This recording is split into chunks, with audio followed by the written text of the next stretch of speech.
ભાજપે આ વખતની ચૂંટણીમાં પૂર્વ કેન્દ્રીય મંત્રી અશ્વિની ચૌબેને સ્થાન આપ્યું નથી. ઉપરાંત તેમને રાજ્યપાલ બનાવવાની વાતો થઈ રહી છે. અગાઉ મળતી ચર્ચા પ્રમાણે એવું પણ સામે આવ્યું છે કે ચૌબેએ એવી આશા વ્યક્ત કરી કે હવે મારે રાજકારણ છોડીને સમાજ સેવા કરવી છે.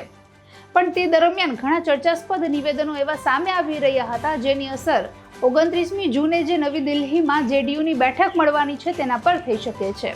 નમસ્કાર, ટકાટક મીડિયામાં આપની સાથે હું છું જાનવી.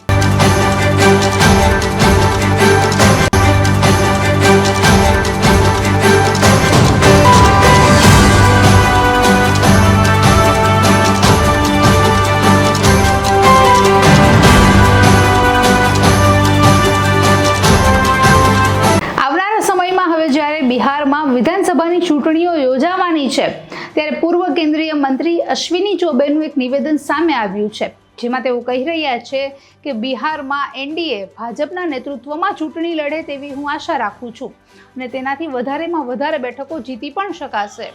ઉપરાંત લોકસભાની ચૂંટણીમાં જે રીતે ભાજપે અને એનડીએ સાથે મળીને બિહારમાં ખૂબ સારું પ્રદર્શન કર્યું તેનાથી હવે આ ગઠબંધન વધુ મજબૂતી તરફ જઈ રહ્યું હોય તેવું લાગી રહ્યું છે.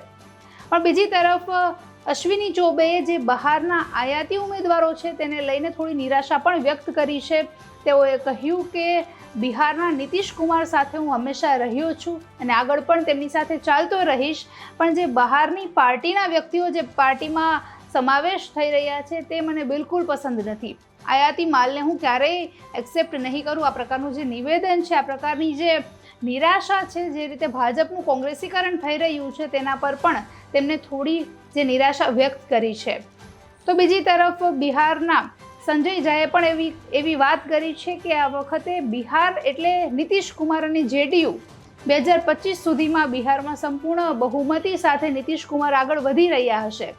તો આરજેડીના નેતાએ તેમની વાતને કાપતા કહ્યું કે બિહારમાં જે નીતિશ કુમાર આ વખતે એનડીએમાં જોડાયા છે તેઓ આવનારા સમયમાં ભાજપ છોડી દેશે અને ઇન્ડિયા ગઠબંધનમાં ફરીથી પરત ફરશે. તો આ પ્રકારના જે બંનેના નિવેદનો છે, બંનેના જે એકબીજા પર કટાક્ષ કરી રહ્યા છે, તો આગળના સમયમાં હવે રાજકારણમાં શું ફેરફાર થશે તે જોવું ખૂબ અગત્યનું રહેશે. નમસ્કાર.